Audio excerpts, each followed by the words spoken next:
ಸ್ನೇಹಿತರೆ ನಮಸ್ಕಾರ. ಜ್ಞಾನಗುರು ಚಾನಲ್ಗೆ ತಮ್ಮೆಲ್ಲರಿಗೂ ಸ್ವಾಗತ. ಹಿಂದಿನ ವಿಡಿಯೋದಲ್ಲಿ ನಾವು ಅನುನಾಸಿಕ ಸಂಧಿ ಬಗ್ಗೆ ನೋಡಿದ್ವಿ. ಹಾಗೆ ಇವತ್ತಿನ ವಿಡಿಯೋದಲ್ಲಿ ನಾವು ವಿಸರ್ಗ ಸಂಧಿ ಬಗ್ಗೆ ನೋಡೋಣ. ವಿಸರ್ಗ ಸಂಧಿ ಅಂತಂದರೆ ಅದರ ವ್ಯಾಖ್ಯೆ ಏನಿದೆ, ಹಾಗೆ ಯಾವ ಉದಾಹರಣೆಗಳು ಬರ್ತವೆ, ಯಾವ ಪದಗಳು ಬರ್ತವೆ ಅನ್ನೋದನ್ನು ಇವತ್ತಿನ ವಿಡಿಯೋದಲ್ಲಿ ನೋಡೋಣ. ಸಂಸ್ಕೃತದ ವಿಸರ್ಗ ಸಂಧಿಯ ವ್ಯಾಖ್ಯೆ ಏನಿದೆ ಅಂತಂದರೆ, ಅಕಾರದ ಮುಂದಿನ ವಿಸರ್ಗಕ್ಕೆ, ಅಂದರೆ ಒಂದು ಪದ ಇದೆ ಅಂತಂದರೆ ಆ ಪದದಲ್ಲಿ ಅಕಾರ ಇರಬೇಕು, ತದನಂತರ ವಿಸರ್ಗ ಇರಬೇಕು.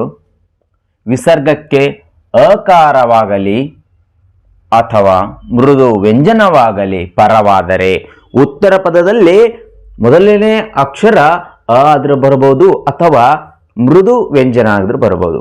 ನಾನು ನಿನ್ನೆ ಅನುನಾಸಿಕ ಸಂಧಿಯಲ್ಲಿ ಹೇಳಿದ್ದೀನಿ, ಮೃದು ವ್ಯಂಜನಾಕ್ಷರಗಳಂತಂದ್ರೆ ಕ ಖ ಗ ಘ ಞ ಇದೆಲ್ಲ ಆ ಮೊದಲನೆಗೆ ಇರ್ತಕ್ಕಂಥ ಕ ಚ ಟ ತ ಪ ಮತ್ತು ಮೂರನೇ ಸಾಲಿನಲ್ಲಿರ್ತಕ್ಕಂಥ ಗ ಜ ಡ ದ ಬಗಳಿಗೆ ಮೃದು ವ್ಯಂಜನಾಕ್ಷರಗಳಂತೇಳಿ ಕರಿತೀವಿ. ಹಾಗೆ 2 ಮತ್ತು 4ನೇ ಸಾಲಿನಲ್ಲಿರ್ತಕ್ಕಂಥ ಅಕ್ಷರಗಳಿಗೆ ಕಠಿಣ ವ್ಯಂಜನಾಕ್ಷರಗಳಂತೇಳಿ ಕರಿತೀವಿ.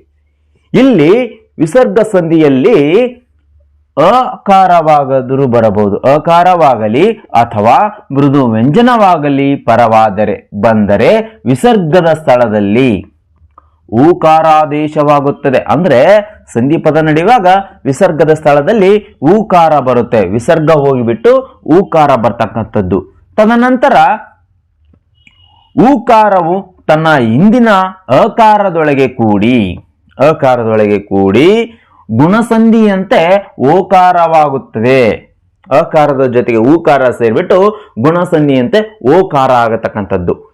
ಓಕಾರ ಆದಮೇಲೆ ಏನಾಗುತ್ತೆ, ಓಕಾರದ ಮುಂದೆ ಅಕಾರವಿದ್ದರೆ ಅಲೋಪವಾಗುತ್ತದೆ. ನೋಡಿ, ವಿಸರ್ಗ ಸಂಧಿಯಲ್ಲಿ ಅಕಾರ ಇದ್ರೆ ಓಕಾರ ಬಂದ್ಬಿಡುತ್ತೆ, ಗುಣಸಂಧಿ ಆಗುತ್ತೆ. ಗುಣಸಂಧಿ ಆದಾಗೆ ಮುಂದಿನ ಪದದಲ್ಲಿ ಅ ಇದ್ರೆ ಅಲ್ಲಿ ಅಲೋಪವಾಗತಕ್ಕಂಥದ್ದು, ಲೋಪವಾಗುತ್ತದೆ. ಉದಾಹರಣೆ ಹೇಗಿದೆ ನೋಡೋಣ.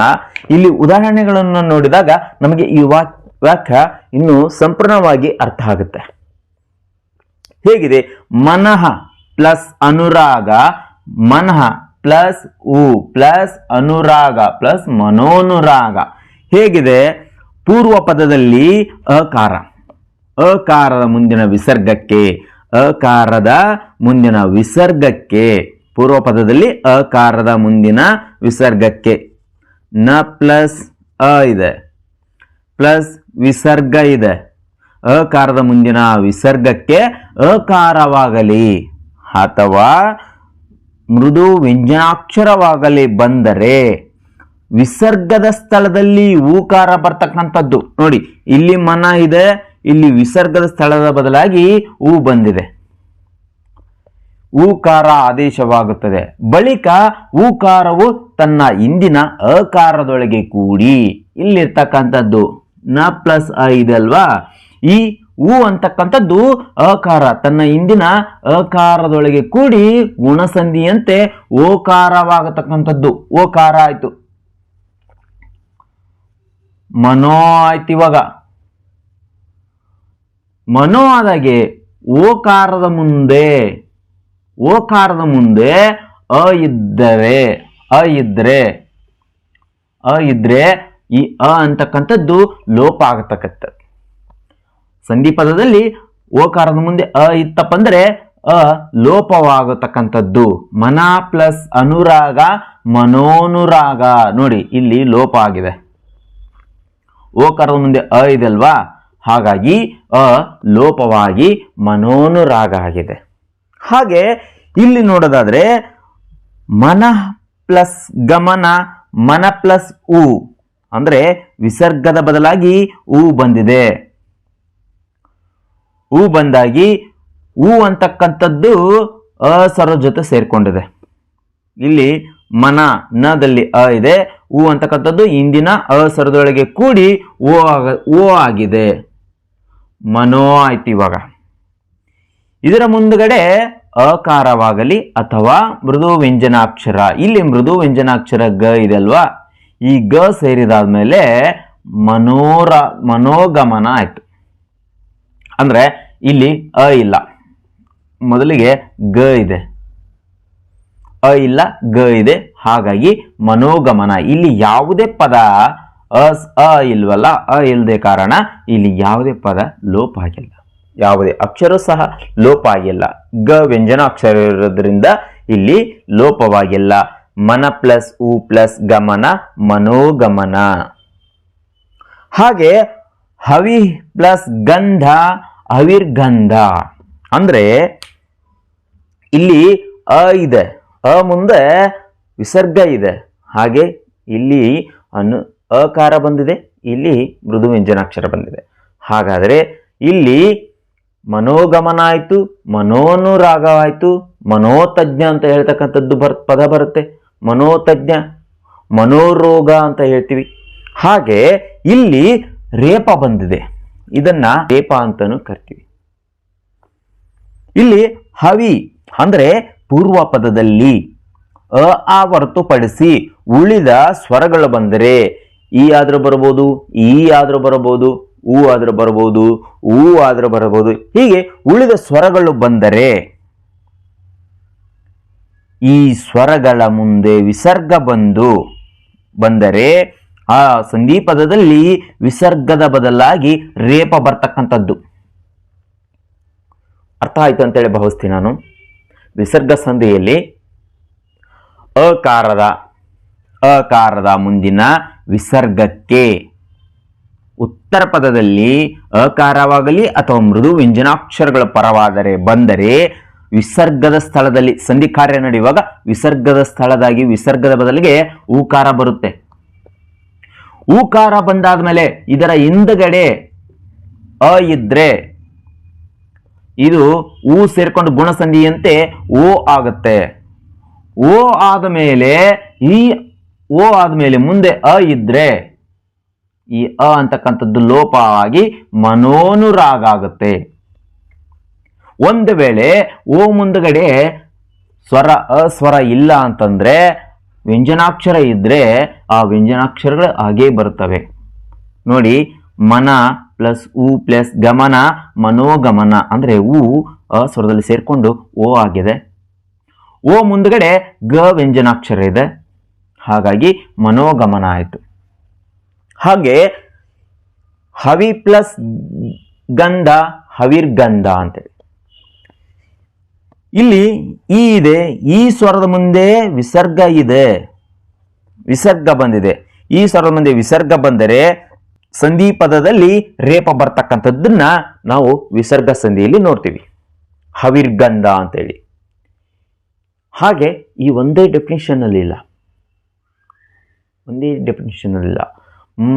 ಪುನಃ ಪ್ಲಸ್ ಪರೀಕ್ಷೆ ಪುನಃ ಪರೀಕ್ಷೆ ಅಂತ ಹೇಳ್ತೀವಿ, ಅಂತರ್ಕಲಹ ಅಂತ ಹೇಳ್ತೀವಿ, ಅಂತಃಕಲಾ ಅಂತ ಬರ್ತೀವಿ.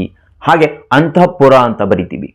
ಆ ಒಂದು ಅಂತಃಪುರ ಯಾವ ರೀತಿ ಆಗುತ್ತೆ ಬಿಡಿಸಿ ಬರೆದಾಗ ಅಂದ್ರೆ ಅಂತರ್ ಪ್ಲಸ್ ಪುರ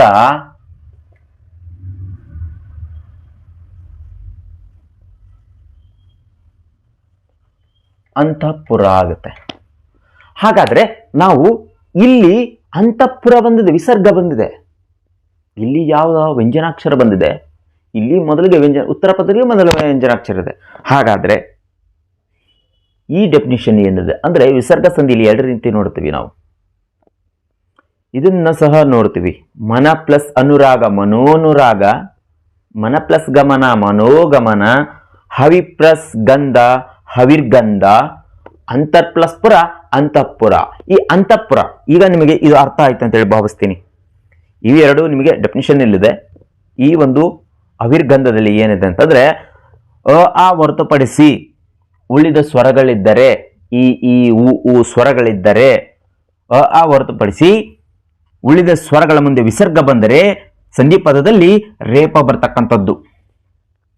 ಸಂಧಿ ಪದದಲ್ಲಿ ರೇಪ ಬಂದರೆ ಅದು ಸಹ ವಿಸರ್ಗ ಸಂಧಿ. ಹಾಗೆ ಅಂತರ್ ಪ್ಲಸ್ ಪುರ ಅಂತಃಪುರ ಈ ಡೆಫಿನಿಷನ್ ಏನಿದೆ, ಇದಕ್ಕೂ ಮತ್ತು ಈ ಪದಕ್ಕೆ ಏನು ವ್ಯತ್ಯಾಸ ಇದೆ ಅನ್ನೋದನ್ನ ಮತ್ತೆ ಇನ್ನೊಂದು ಡೆಫಿನಿಷನ್ ಇದೆ, ಎರಡನೇದು, ಅದನ್ನು ಸಹ ನೋಡೋಣ. ವಿಸರ್ಗ ಸಂಧಿ ಅಂತಂದ್ರೆ ಇಲ್ಲಿ ನೀವು ನೋಡಬಹುದು, ವಿಸರ್ಗ ಸಂಧಿಯಲ್ಲಿ ಎರಡನೇ ವಾಕ್ಯ ಅಂದ್ರೆ ಮೂರು ಇದ್ದಾವೆ, ಮೂರಲ್ಲಿ ನಾನು 2 ಹೇಳಿದ್ದೀನಿ ಆಲ್ರೆಡಿ. ಅ ಆ ಹೊರತುಪಡಿಸಿ ಉಳಿದ ಸ್ವರಗಳು ಇದ್ದರೆ, ಉಳಿದ ಸ್ವರಗಳ ಮುಂದೆ ವಿಸರ್ಗ ಬಂದರೆ, ರೇಪ ಬರುತ್ತೆ, ಆದೇಶವಾಗುವುದನ್ನು ವಿಸರ್ಗ ಸಂಧಿ ಅಂತಲೇ ಹೇಳಿ ಕರಿತೀವಿ. ಹಾಗೆ ಮೂರನೇದು ಏನಿದೆ ಅಂದರೆ, ಪೂರ್ವ ಪದದಲ್ಲಿ ಕೊನೆಯ ಅಕ್ಷರ ರ ಅಥವಾ ಸ ಇದ್ದರೆ, ಉತ್ತರ ಪದದಲ್ಲಿ ಮೊದಲನೇ ಅಕ್ಷರಗಳು ಕ, ಖ, ಪ, ಫ ಬಂದರೆ ವಿಸರ್ಗ ಆದೇಶವಾಗುತ್ತದೆ. ಸಂಧಿ ಪದದಲ್ಲಿ ವಿಸರ್ಗ ಆದೇಶವಾಗುತ್ತದೆ. ಇದನ್ನು ಸಹ ನಾವು ವಿಸರ್ಗ ಸಂಧಿ ಅಂತೇಳಿ ಕರಿತೀವಿ. ಮನೋನುರಾಗ, ಮನೋ ಉಲ್ಲಾಸ ಅಂತ ಹೇಳ್ತೀವಿ, ಅದನ್ನು ಸಹ ವಿಸರ್ಗ ಸಂಧಿ. ಅಂದರೆ ಮನಃ ಪ್ಲಸ್ ಉಲ್ಲಾಸ, ಮನ ಪ್ಲಸ್ ಉ ಪ್ಲಸ್ ಉಲ್ಲಾಸ, ಮನೋಲ್ಲಾಸ ಅಂತ ಹೇಳ್ತೀವಿ. ಇಲ್ಲೂ ಸಹ ಪೂರ್ವ ಪದದಲ್ಲಿ ಕೊನೆಯ ಅಕ್ಷರ ರ ಇದೆ, ಅದರ ಮುಂದುಗಡೆ ಕ ಆದ್ರೆ ಬರಬಹುದು, ಖ ಆದ್ರೆ ಬರಬಹುದು, ಪ ಆದ್ರೆ ಬರಬಹುದು, ಫ ಆದ್ರೆ ಬರಬಹುದು. ಇಲ್ಲಿ ಪ ಬಂದಿದೆ, ಪ ಪ್ಲಸ್ ಉ ಇದೆ. ನಮಗೆ ಇಲ್ಲಿರ್ತಕ್ಕಂಥ ಸ್ವರ ಅಲ್ಲ, ಮೊದಲಿಗೆ ಬಂದಿರತಕ್ಕಂಥ ವ್ಯಂಜನಾಕ್ಷರ ತುಂಬ ಪ್ರಮುಖ. ರ ಮುಂದುಗಡೆ ಸ ಆದ್ರೆ ಬರಬಹುದು, ರ ಮುಂದುಗಡೆ ಕ ಆದ್ರೆ ಬರಬಹುದು, ಖ ಆದ್ರೆ ಬರಬಹುದು, ಪ ಆದ್ರೆ ಬರಬಹುದು, ಫ ಆದ್ರೆ ಬರಬಹುದು. ಈ ಅಕ್ಷರಗಳು ಬಂದಾಗ ಮಾತ್ರ, ಈ 4 ಅಕ್ಷರಗಳಲ್ಲಿ ಯಾವುದಾದ್ರೂ ಒಂದು ಅಕ್ಷರ ಉತ್ತರ ಪದಕ್ಕೆ ಮೊದಲಿಗೆ ಬಂದಾಗ ಮಾತ್ರ ಸಂಧಿ ಪದದಲ್ಲಿ ರ ಹೋಗ್ಬಿಟ್ಟು ರ ಸ್ಥಾನದಲ್ಲಿ ವಿಸರ್ಗ ಬರ್ತಕ್ಕಂಥದ್ದು. ಒಂದು ವೇಳೆ ರ ಇಲ್ದನೆ ಸ ಬಂದರೆ, ಪೂರ್ವ ಪದದ ಕೊನೆಯ ಅಕ್ಷರ ಸ ಬಂದರೆ, ಅಂದರೆ ವ್ಯಂಜನಾಕ್ಷರ ಬರತಕ್ಕಂಥದ್ದು ಸ ಬಂದರೆ, ಸ ಮುಂದುಗಡೆ ಕ ಆದ್ರೆ ಬರಬಹುದು, ಖ ಆದ್ರೆ ಬರಬಹುದು, ಪ ಆದ್ರೆ ಬರಬಹುದು, ಫ ಆದ್ರೆ ಬರಬಹುದು. ಉತ್ತರ ಪದಕ್ಕೆ ಮೊದಲನೇ ಅಕ್ಷರ ಈ 4 ವ್ಯಂಜನಾಕ್ಷರಗಳಲ್ಲಿ ಯಾವುದಾದ್ರೂ ಒಂದು ವ್ಯಂಜನಾಕ್ಷರ ಬಂದರೆ, ಇಲ್ಲಿ ಮಹಾಪ್ರಾಣಾಕ್ಷರ ಬಂದಿದೆ ಪ.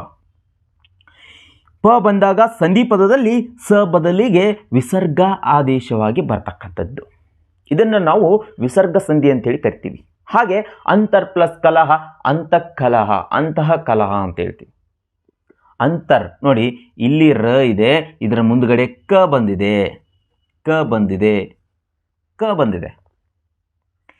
ಸಂಧಿ ಪದದಲ್ಲಿ ರ ಹೋಗ್ಬಿಟ್ಟು ವಿಸರ್ಗ ಬಂದಿದೆ.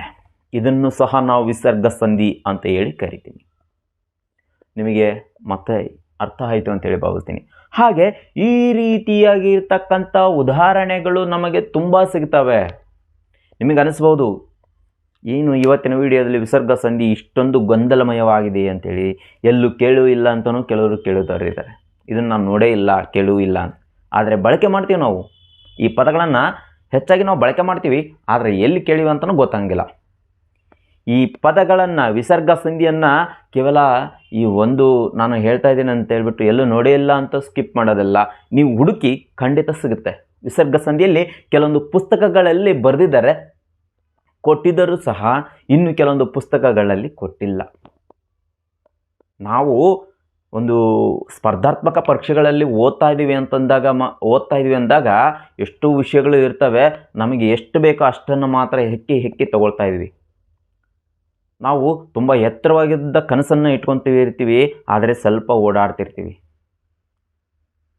ನಿಮಗೆ ಸಾಮಾನ್ಯ ಗೊತ್ತಿರ್ಬೋದು, ಉಸೇನ್ ಬೋಲ್ಟ್ ಅಂತೇಳಿ 100 ಮೀಟರ್ ಓಡ್ತಾ ಇದ್ದಾರೆ, ಅದೇನು ದೊಡ್ಡ ಮಹಾ ಅಂತ ಹೇಳ್ತಿರ್ತೀವಿ. ಆದರೆ ಉಸೇನ್ ಬೋಲ್ಟ್ ಅವರು ಅದ್ರ ಹಿಂದೆ ಎಷ್ಟೋ ಪರಿಶ್ರಮ ಪಡ್ತಾ ಇರ್ತಾರೆ. ರಾತ್ರಿ ಹಗಲು ಅನ್ನೋದು ತುಂಬ ಕಷ್ಟಪಟ್ಟಿರ್ತಾರೆ. ಹಾಗಾಗಿ ಅದನ್ನು ವೇಗದ ಚಿರತೆ ಮಾನವ ಅಂತಲೂ ಕರಿತೀವಿ, ಅತಿ ವೇಗವಾಗಿ. ಹಾಗೆ ನಾವು ಇದನ್ನೆಲ್ಲ ಹುಡುಕಿ ಬರೆದಾಗ ಮಾತ್ರ, ಕೆಲವೊಂದು ಸಂಧಿಗಳನ್ನು ನಾವು ಎಲ್ಲವನ್ನು ಹೆಕ್ಕಿ ತೆಗೆದಾಗ ಮಾತ್ರ ಇನ್ನು ಏನಿದೆ ವಿಷಯ ಅಂತ ತಿಳಿದು ಅರ್ಥ ಮಾಡಿಕೊಂಡು ನಾವು ಇವುಗಳನ್ನು ಪದಗಳನ್ನು ಹುಡುಕಿ ಬರೆದಾಗ ನಮಗೆ ಯಶಸ್ಸು ಅನ್ನೋದು ಸಿಗುತ್ತೆ. ಇಲ್ಲ ಅಂತಂದರೆ ನಾನು ಬರೆದಿದ್ದೆ, ಮಾರ್ಕ್ಸ್ ಕೊಟ್ಟಿಲ್ಲ, ನಾನು ಓದಿಲ್ಲ, ಅದು ಬಂದಿದೆ, ಅದೆಲ್ಲಿದೆ ಅಂತಲೂ ಗೊತ್ತಿಲ್ಲ ಅಂತೇಳ್ಬಿಟ್ಟು ಮತ್ತೆ ನಾವು ಬೇಜಾರಾಗ್ತೀವಿ. ಎಲ್ಲಿ ಬಿಟ್ಟಿದ್ವಿ ಅಂತ ಹುಡುಕಿ ಹೋದಾಗ ಮಾತ್ರ ಆ ಒಂದು ಯಶಸ್ಸು ನಮಗೆ ಸಿಗುತ್ತೆ. ಹಾಗೆ ಈ ವಿಸರ್ಗ ಸಂಧಿಯಲ್ಲಿ ಕೇವಲ ಇಷ್ಟು ಮಾತ್ರ ಉದಾಹರಣೆಗಳು ಇಲ್ಲ, ಇನ್ನೂ ಅನೇಕ ಉದಾಹರಣೆಗಳಿದ್ದಾವೆ. ಆ ಅನೇಕ ಉದಾಹರಣೆಗಳಲ್ಲಿ ಇನ್ನೂ ಸ್ವಲ್ಪ ಕೆಲವೊಂದು ಉದಾಹರಣೆಗಳನ್ನು ನಾವು ನೋಡೋಣ. ಬಿಡಿಸಿ ಬರೆದಾಗ ಗೊತ್ತಾಗುತ್ತೆ ಇನ್ನೂ ಸ್ವಲ್ಪ. ಇಲ್ಲಿ ಇರ್ತಕ್ಕಂಥ ಉದಾಹರಣೆಗಳನ್ನು ಸಹ ನೋಡೋದಾದರೆ, ಮನಃ ಪ್ಲಸ್ ರಂಜನ, ಮನ ಪ್ಲಸ್ ಉ ಪ್ಲಸ್ ರಂಜನ, ಮನೋರಂಜನ. ಅಂದರೆ ಇಲ್ಲಿ ವಿಸರ್ಗದ ಬದಲಾಗಿ ಉ ಬಂದಿದೆ. ಉ ಅ ಜೊತೆ ಸೇರಿಕೊಂಡು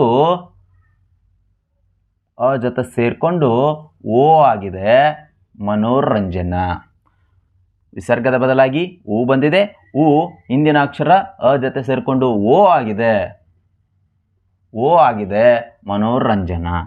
ಹಾಗೆ ಪೂರ್ವ ಪದದಲ್ಲಿ ಅ ಸ್ವರದ ಮುಂದೆ ವಿಸರ್ಗ ಬಂದಿದೆ, ಮುಂದೆ ವ್ಯಂಜನಾಕ್ಷರ ಬಂದಿದೆ, ಅ ಬದಲಾಗಿ ಊ ಬಂದಿದೆ, ಊ ಅ ಜೊತೆ ಸೇರಿಕೊಂಡಿದೆ, ಓ ಆಗಿದೆ, ಓ ಆಯಿತು, ಎರಡು ಸೇರಿ ಓ ಆಯಿತು, ಓ ಆಗಿ ಇಲ್ಲಿ ಓ ಆಗಿದೆ, ಮನೋವೇಗ. ಹವಿಹ ಪ್ಲಸ್ ಅಂಶ ಹವಿರಂಶ. ಅಂದರೆ ಇಲ್ಲಿ ಈ ಸ್ವರದ ಮುಂದೆ ವಿಸರ್ಗ ಇದೆ, ಈ ಬದಲಾಗಿ ರೇಪ ಬಂದಿದೆ, ಈ ಬದಲಾಗಿ ರೇಪ ಬಂದಿದೆ, ಇದು ಸಂಧಿ ಪದದಲ್ಲಿ ಬಂದಿದೆ. ಹಾಗೆ ಚಕ್ಷುಹ ಪ್ಲಸ್ ಅಬ್ಜ ಚಕ್ಷುರಬ್ಜ. ಇಲ್ಲಿ ಊ ಸ್ವರ ಬಂದಿದೆ, ಊ ಮುಂದಗಡೆ ವಿಸರ್ಗ ಬಂದಿದೆ, ವಿಸರ್ಗದ ಮುಂದೆ ಮತ್ತು ಇಲ್ಲಿ ವಿಸರ್ಗದ ಬದಲಾಗಿ ರ ಬಂದಿದೆ, ವಿಸರ್ಗದ ಬದಲಾಗಿ ರ ಬಂದಿದೆ, ಚಕ್ಷುರಬ್ಜ. ಹಾಗೆ ಇಲ್ಲಿ ಅನೇಕ ಉದಾಹರಣೆಗಳನ್ನು ಕೊಟ್ಟಿದ್ದೀನಿ. ಈ ಉದಾಹರಣೆಗಳನ್ನು ನೀವು ಸಹ ಬಿಡಿಸಿ ಬರೆದಾಗ ಈ ವಿಸರ್ಗ ಸಂಧಿ ನಿಮಗೆ ಸರಳವಾಗಿ ಅರ್ಥ ಆಗುತ್ತೆ ಅಂತೇಳಿ ಹೇಳೋಕ್ಕೆ ನಾನು ಇಷ್ಟಪಡ್ತೀನಿ. ಇನ್ನೂ ಅನೇಕ ಉದಾಹರಣೆಗಳು ಸಿಗ್ತವೆ. ಆ ಉದಾಹರಣೆಗಳನ್ನು ನೀವು ಹುಡುಕಿ ಬಿಡಿಸಿ ಬರೀರಿ ಅಂತ ಹೇಳಿ ಈ ಒಂದು ವಿಸರ್ಗ ಸಂಧಿಯನ್ನು ನಿಮಗೆ ಅರ್ಥ ಮಾಡಿಸಿದ್ದೀನಿ ಅಂಥೇಳಿ ನಾನು ಹೇಳೋಕ್ಕೆ ಇಷ್ಟಪಡ್ತೀನಿ. ಧನ್ಯವಾದ.